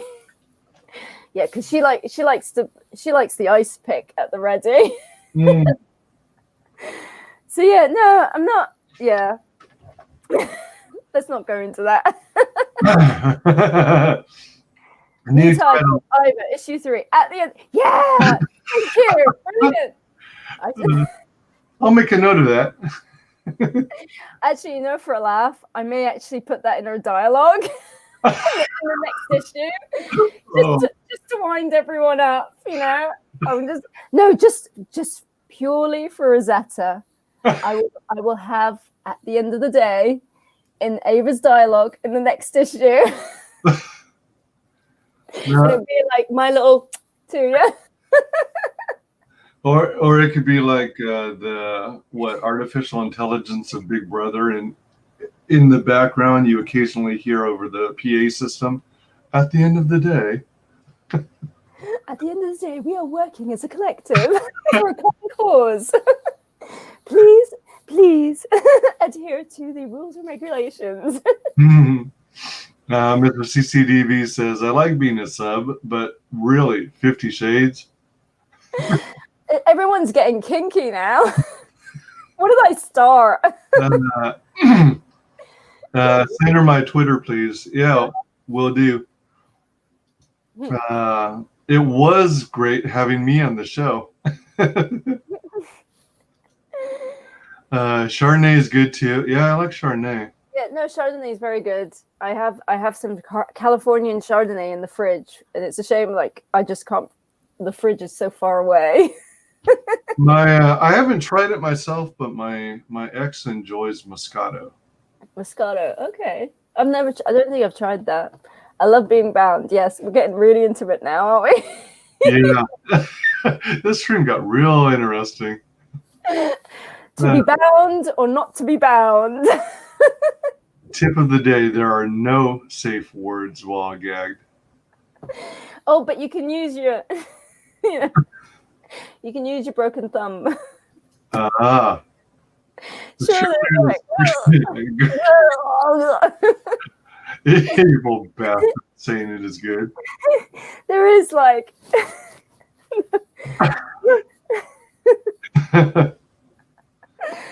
Yeah. Or like, Stop in the name of love. Oh my gosh. Hold on a minute.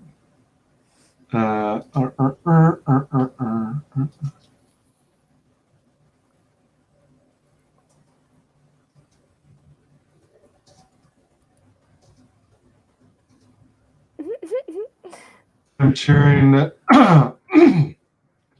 Excuse me. I shared comments at the moment. I shared with you your Rosetta Twitter, so I don't forget. Yep. Thank you. You're welcome. I don't behave, darling. As if I needed any more reasons to find BDSM disturbing. I'd rather have beer. I'm not familiar. DBSM. Isn't it BDSM? Yes. Okay. Gotcha. Yeah. I thought that was a whole new thing that I hadn't heard about. It's just in another direction, I think.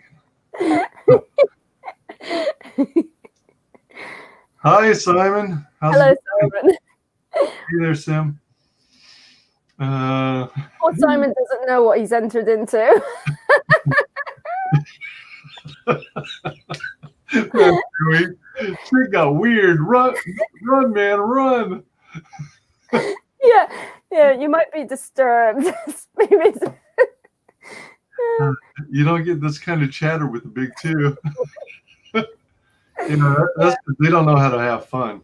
No, I have a tendency. My conversations go in all different tangents. So I'm terrible for it. I can't actually focus on one topic.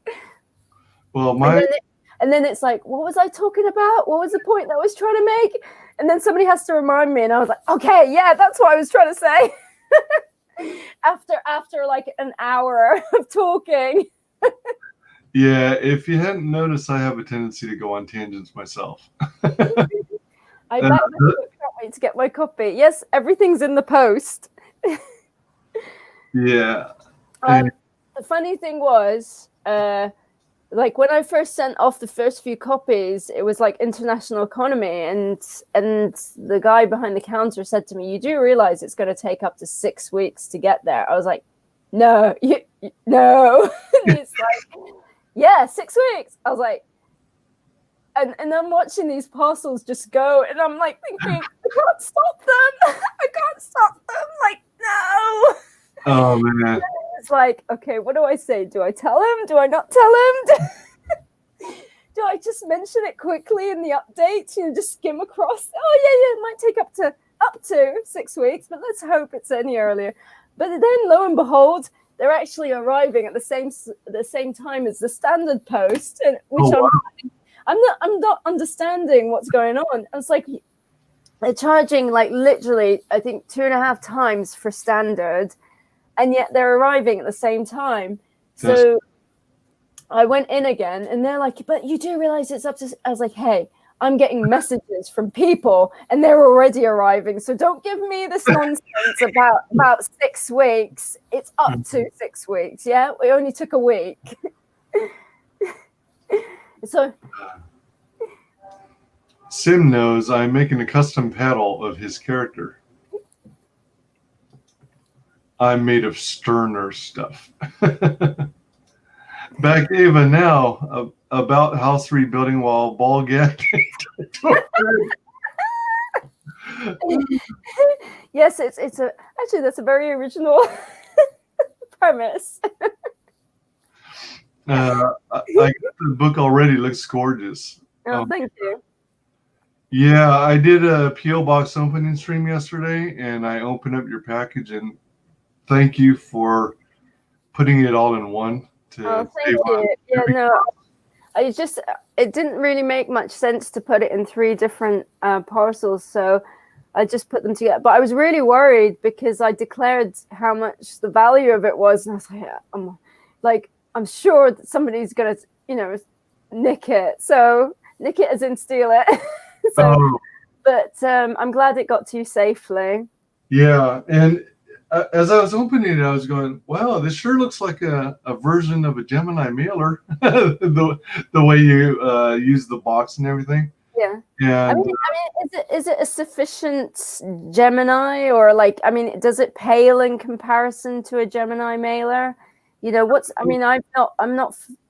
only familiar with what you get from Amazon. it's pretty close, although I could be wrong. I don't have. I've got a physical Gemini in the room. Be interesting to see the difference in the thickness, but at the same time I also kind of made a rod for my own back when I included the art print, which is slightly bigger, so I had to go up a size in the mailer. So but in terms of shipping, it didn't get affected. It was just the size of the mailer that changed, so it wasn't a big thing, but it was just my way of saying thank you to everyone. And to be honest with you, I love that picture so much. I just wanted to find an excuse to print it. So, oh yeah, it's gorgeous. I did think about, I might actually use that print, that art print, as a variant cover. So as a special edition. So yeah, I think that's it coming soon. Yeah. And I did go a little bit crazy with the thickness of the paper, because when they sent the samples, they were thinner, and I did ask around what other people were using in terms of thickness, and so I didn't realize it was going to end up being slightly thicker than your average comic. So I'm going to have a discussion as to what to do with that, whether to kind of take it down, keep to the same standard, or take it down to sort of the standard of your average comic. As a first edition, I believe it's fine, you can do that, but then going forward, is it sort of is it more feasible to sort of just stick to the standard weight? What do you think about that? You mean the weight of the paper? Yeah, the weight of the paper. It's slightly thicker than your average comic. Are you talking about? I just read unhinged comment.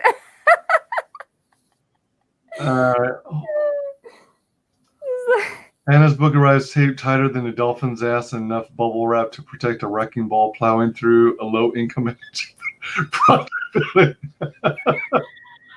Ooh, that's good. That's good. Oh my god. Oh, you're a poet at heart. You're a poet. Absolutely. That's true. Sim says it takes 2 months for most of the projects, I bet. Wow. Good. I get back to my work coloring with 2 injured hands. Effing sucks. Oh, I bet. Yeah. Well, there's always your nose if everything else fails, or your toes. Oh yeah, there you go. Become double ambidextrous. She's a good sport. Thanks for tolerating my moody ass. Hey, well, from one moody ass to another, I salute you. Hail, Edwin Acevedo. The paper weight is really good. Keep it. Should keep it? Yeah. Now you are referring to the weight of the interiors, right?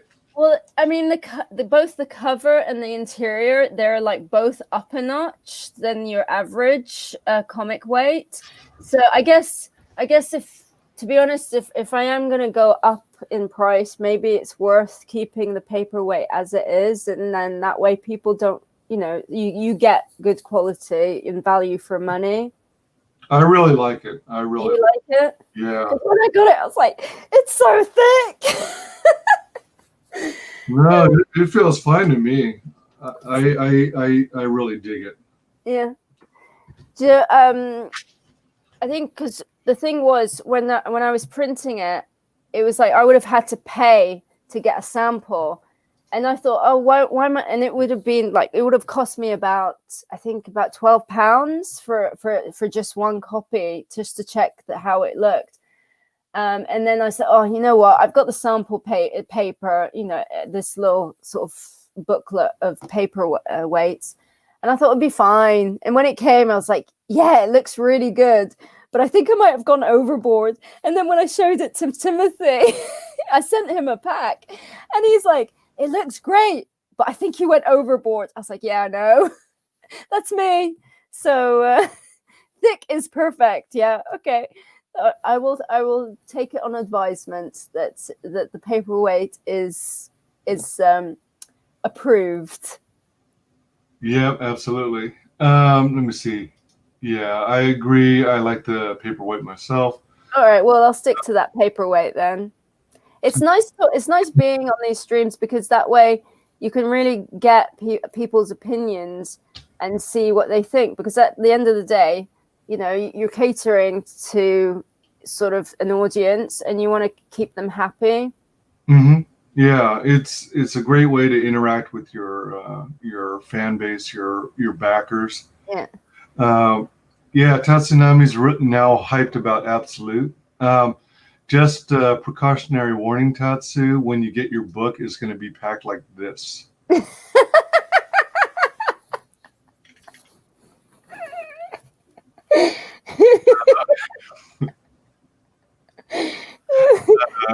Thick is perfect. Mine is like cardstock. Think as Mandingo's junk. Woolworth, some might not like it. And oh it's like man, people getting so imaginative over the packing. It's like Christmas, you're a kid. You unwrap your present, but you're more interested in the box.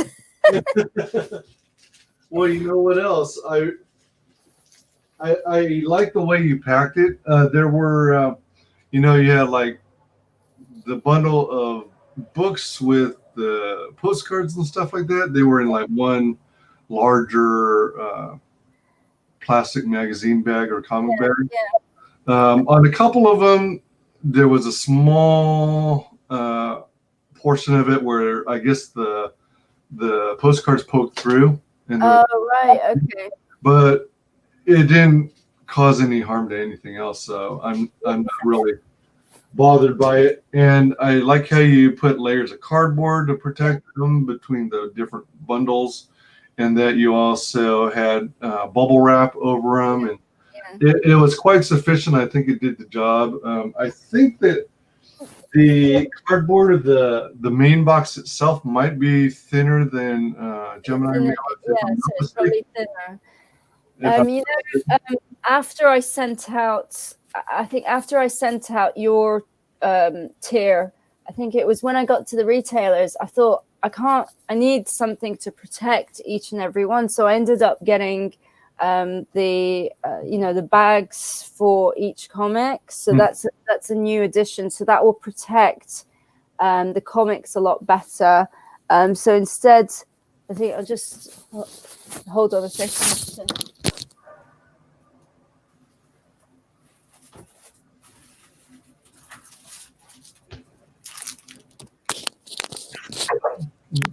So I made an improvement along the way. So like some of you may not have got it, but so now they come in their own little bags.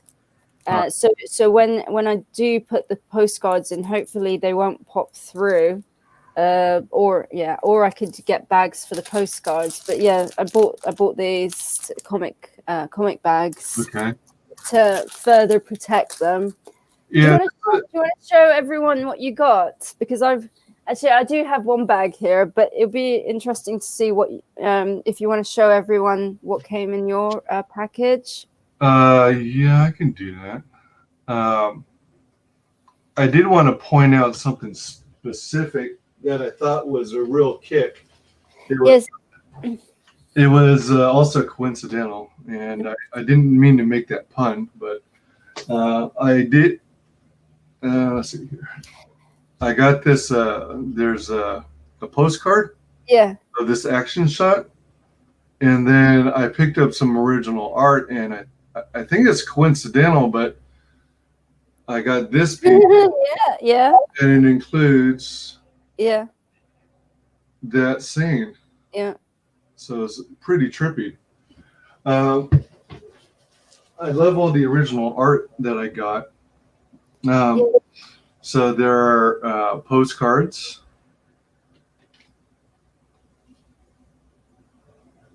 And let's see, I think that that's the right way up. Yeah. Yeah. the Rosetta. I had such fun sort of sitting there and doing the setting them up for the art, sort of for the printers. Now I don't remember if this is supposed to be like upside down or right side up. That's the right way up, because she's upside down on a pole. And then Where's Rosetta? She would have had a field day.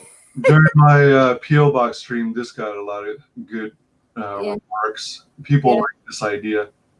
Yeah, I really, really liked doing the postcards, because at the end of the day, you can use them as like art prints, or you can use them as bookmarkers even. Yeah. Or, you can just treasure, kind of keep them sort of stored as like a collectible. And I really enjoyed kind of really, like, I'm a real perfectionist. So, I did the logo at the back with the details of it.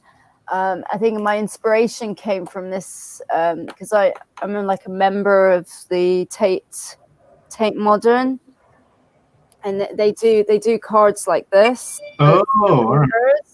And it's got the postcard at the back, but I didn't bother with this here. Right. So, I just got that as my inspiration for the back of the postcards. Yeah. And the quality of my postcards are a lot better. They are really nice. Just saying. I gotta say they are really nice, and I love how clean it is. Yeah. And it's like a clean branding throughout, from the logo to the back of the postcard, giving description and indicating specifying the page in the book where you can find it. I like that a lot. Yeah. And then actually, let me see. This was the first book, and this is the back of it. And on my channel, I'm gonna really have to start doing book reviews to tell people what I think about these books. I showed you guys earlier, but this is one of the original art pieces I got. These are so cool. And then, I think Tatsu wants you to show the black bag. Yeah, sure. I backed the campaign, I guess, 3 times. Yes, you were very generous. So it's. I really liked it because it's kind of natural feel rather than sort of art kind of man-made. Yeah, it's not like a hard canvas or anything. Yeah. I mean, I don't know. That's probably from a girl's point of view. I don't know how you boys feel about it, but it's black, so it's nice and lightweight. Yeah. At first, I got all mixed up and thought it was supposed to be like the image was supposed to be like that. Yeah. But now, the more I look at it, this makes more sense. Yeah. She's right side up. Yeah. I as I mentioned in my stream, I'm not the type who really uses drawstring tote bags, so I was trying to figure out if maybe I should like frame them or something. Yeah. And then whoops. So the bags they come in look like this. Yeah. And there's your postcards, there's your book, and then behind here is the print. Since you're doing those bags that you were just showing us. Yeah, so now what's happening is the print is on its own, and then the comic will come in its own bag, and then I do put the postcards inside the smaller bag, so it's actually double bagged now. Are you planning on doing inserting a backboard, like a comic backboard? If it needs, I think if I can't get Gemini mailers, then I think I need to get a backboard for the comics, Okay. you know, just to protect them even more. All right. So yeah, I will do that. I will do backboards. With this print. I love that print. Yeah, me too. And like the postcards, I did the logo at the back and explained what it was. Oh, nice. Yeah, that's the other one. You know, the funny thing is when Timothy drew that, I looked at it and I was like, she looks like my mum-in-law. I've not told her that, so nobody tell her. It's like you've kind of harnessed my mind. And then the guy who plays Senator Cadell, you know, he's the guy with the goatee. He actually was kind of based upon my writing mentor, because I wanted to kind of pay tribute to him. So I kind of included him as like the inspiration sort of for one of the characters. Cool. That's real nice. And then sort of, I mean, if I talk about Eyva, sort of the characters that I mean, she was inspired by like Brit Marling or Carla Delevingne. So, you know, not your typical, she's not your typical sort of actress, or, you know, she's not your typical blonde, you know, she's kind of somebody who's interesting, slightly androgynous, very sort of somebody who, when you see her, she's very thoughtful. So yeah, so what I would do is I would prepare like mood boards and just show sort of different ideas in terms of basically what the character looks like and what they like in personality. We had a really fun time doing the motorbikes. Yeah, these bikes are awesome looking. I just love them. Yeah, like Timothy started off, he started off, what did he do? Like he started off with like things that were a bit slightly more masculine, like, you know, more like sort of Harleys, and I said to him, no, let's take it down the route of more of a like you know, a sports bike. Sleek, and yeah, sleek, yeah, and sleek and elegant and futuristic, you know, sort of. So we had, I mean, it was sort of a collaboration, and I, you know, sort of he would come up with ideas, and then I would just use his sketches as like templates, and then kind of design it on Illustrator. So yeah, so sometimes with the pages, you know, later on he'd do additions. So he'd do like a sketch, and that would be inserted using Photoshop. And I just sent them out according to the pages. So if there was like a little bit extra that went along with that page, then that got sent off with it. Nice. It was kind of curious because this is what, a square sheet of paper? I mean, like he uses all sorts of different sized papers. So it's like, you know, when you look at them, they're like cutouts from big pieces. So I need to have a chat with him in terms of keeping a standard.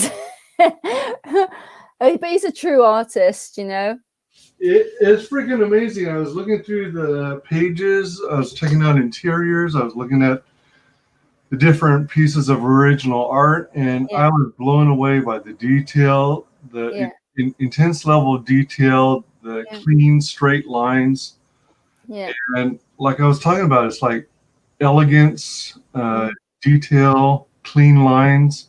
Yeah. And it's like, how on earth does he get everything that looks so parallel? Oh, yeah. I mean, like, Well, in terms of the hand-drawn sketches, you know, Yeah, or and like, buildings. Oh my gosh, sorry, and Annie. in the buildings and stuff. Oh yeah, no, he's very good at perspective drawing. He didn't use any software whatsoever. That's all drawn by hand. Whew. So he has an architectural flair. And Yeah, for sure. let's just say whatever challenge I put to him, he was, he rose to the challenge and then gave more. Yeah, yeah. Let me see. Mine is like cardstock. Think of. Oh yeah, I read that one, didn't I? Mandingo's junk. Ward some might not like it. Let's see here. Vinny's City of Venus is thickest paper I got so far. City of Venus is pretty cool. Let's see. I got him beat. My interiors are 100-pound cover. My interiors are 100 pounds. Cover is 120 pounds. Unhinged got original art as well. Yeah, these are beautiful pieces. I just love them. Let's see here. Good point. It's perfect in between. It's perfect in between print, bookmark, and trading cards.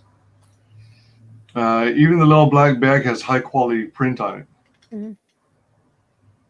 Good, cool package for a low price, in my opinion. It's a beautiful book and packed very well. Oh yeah, that bag is rad. I backed twice. Yep, no plastic shit. Yeah, I didn't want sort of anything sort of cheap looking, you know. Yeah, thumbs up.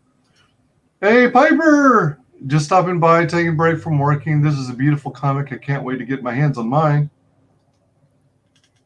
Awesome shot. So good to see you, Piper. I haven't seen you around in a while. You must be nose down in Peregrine work and your other projects. It's awesome, and you'll have a blast taking 45 minutes opening the package. Listen, I heard some horror stories about your mailman. Well, you know, I heard stories that they bend things in half, jam them in your little. Sometimes I used to mainly have problems with UPS and FedEx. Yeah. Like I was in Northern California and I had a custom built PC made, and it was sent via, I think, UPS. Yeah. It arrived damaged. There was a big old dent in the box, and then we opened up the case, and then the video card and the memory sticks had fallen out, and the chassis was bent out of shape. Yeah, that's really bad. Yeah, and then I ordered from like Target's website, and had something delivered to someone in California from the distribution center in Indiana, I guess. Yeah. And I don't know what happened, but UPS sent it to the wrong mail sorting facility, and then it got sent off again, and then it got sent to another wrong mail sorting facility, and it went on like that 4 times in a row before it finally reached the correct post office. Yeah. Let's see here. Oh, I just noticed Peregrine isn't a worthwhile CG What? Isn't a worthwhile CG project? What the heck is that about? What are we talking about? Oh, goodness. She packed it very well, actually. Yeah, it took a moment for me to open it all, but, you know, I took my time and was checking it out. By the way, Wise, do you see my Tales from the Netverse campaign? Actually, I think I've seen it on Twitter. I've got to dig deeper into it because it looks like you're on fire. I'm just on a never-ending search for shit to do. Yeah, there's always stuff to do. Yeah, just been mega busy. Well, busy's good. Cool. They even had a Gemini that got stabbed. Oh my gosh. You'd think a Gemini was made out of titanium, but even a Gemini is kind of like destructible. Yeah, it was interesting. The package you sent me had some minor dents on the corners, but Okay. other than that, it was fine. I mean, the way it's done is that it can sustain the dents on the corners because sort of you've got that kind of distance between the end and the the actual sort of package inside. But yeah, it's I mean, it's my first time doing it, so it's interesting getting all this feedback. Oh. Hey. I have to update that, in fact. There are some campaigns that are now closed, and I thought for the longest time it was on the list. Mm. I shall make sure it's back on there. Oh, good golly. Well, I'm gonna have to go now, so it's like 16 minutes past the hour that we agreed. Yeah, I couldn't help but notice that. It's just like me, I say something and then I give a little bit more. Everybody back this book, back it at every level. Let's get this to 10,000. Let's hit the 5 figures mark. You can't go wrong. Really awesome stuff. Really awesome campaign. Hell of a deal. She's going to work on revamping it, doing some fine tuning. Yeah, and adding some. I mean, I don't know whether to bring back the bag because I've only made enough. Well, I made just a little bit over, and they've all gone now. But I'm debating whether or not to bring back the bag or do something new. Would you like a T-shirt? Do you think a T-shirt would work? I love a T-shirt. Love a T-shirt. Yeah. All right. I've got Merry Boys. I have, I think it was 7 Legions. Yeah. I have Vampirella and Cyberfrog. All right, cool. So, yeah. So, yes, I will look into doing a T-shirt. If I'm not mistaken, once you have at least one person who's claimed a tier on Indiegogo, you have to create a new tier and yes. And if necessary, rename it in order to, kind of clean it up and factor in things like shipping costs. Yep. Yeah, there's going to be a whole load of new tiers, a whole load of kind of new kind of rewards. So I just need to sort of get the behind the scenes PDF finished and sent out. That's my priority. And then after that, the tiers are going to get revamped. Well, kind of introduce new ones, and the old ones are going to be gone. Yeah, I mean, I'm real eager to see the behind the scenes PDF, but generally speaking, I'm a fan of the physical printed books, I'd be kind of hard pressed to take the time to actually look at a PDF comic book. I will. Somebody did say, have you thought about sort of getting it printed? And what I did was I actually included the script in it. So it is about 48 pages at the moment. Wow. So, I could offer it. I'll find out how much it costs to print and offer it as a physical book. And that'd be neat. Yeah. She's had enough weird shit for the day, it seems. Oh yes, I'm now going to be watching what I say. It's just so I think I need to have a drink after this. I'll be doing laundry while drinking, knocking back the wine. Unhinged would reback a T-shirt. I would too. Cool. I will look into that. So T-shirt. Yeah. No, Sim says you can duplicate it and make the old one invisible. Yeah, that's kind of similar. Yeah, I mean, what I'm gonna do is just make the old ones invisible and just create new ones. Okay. All right. Well, at the end of the day, yes, you're going to be adding some exciting new stuff, improving on the existing campaign. Absolutely. Do you have the script and everything written out for issue 2? I do. It just needs a bit of polishing because it's been a while since I wrote it. So, like I want to make sure that the writing is really tight before it ends up in Timothy's hands. He's happy to sort of have it in its original format, which is a proper TV pilot script. Because I did suggest kind of writing it as a script, and he's like, no. Leave it as it is, and I'll do the story paneling.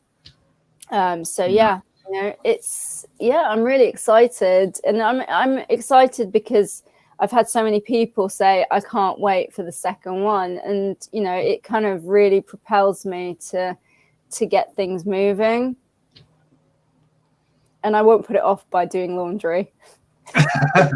Excuse me. Yeah. Down the road. It may be like after you've released 2, 3, 4 books, but I'd really be interested in an action figure. An action figure. That would be interesting in her cyberpunk burlesque outfit. Yeah, for sure. Oh, actually, yes, I'm writing this down. Action figure. Yeah, definitely. Bye, Annis. Get on more streams for us to bug you. Yes. You guys in the chat. Hail ComicsGate. No one else does BDSM like we do. All right. Well, thank you for having me on the show, and I hope you have a lovely rest of the afternoon. And for everyone who's watching or listening, you can find Eyva on Indiegogo, or you can check me out also on Instagram and Facebook. So yeah, it was really, really good 2 hours. Really enjoyed it. Thank you very much for having me on the show and for all the great feedback that I will really take into account, especially the words that I repetitively use. Thank you very much. I shall take my complex and go drown my sorrows. and somehow build into the next issue some BDSM. Oh yes, just for Rosetta, there will be an end of the day. At the end of the day. At the end of the day, we use paddles. All right. Well, you take care. Okay. All right, and you can find me on Facebook and YouTube under WyzGyz Entertainment, on Twitter at WyzGyz Tweets, on Twitch at WyzGyz Twitches, on Parlay under WyzGyz Parlays. Please like, comment, and subscribe. Notate in the comment section down below what you enjoyed most about the channel, and if you've backed Annis's book, Eyva, because you definitely should, because it rocks and is full of beautiful story and artwork. Thanks to everyone in the chat. You guys have been awesome. Thanks to everyone who watches us on replay. And thanks to our very, very special, lovely guest, Annis. Thank you. We are ending broadcast in 3, 2, 1.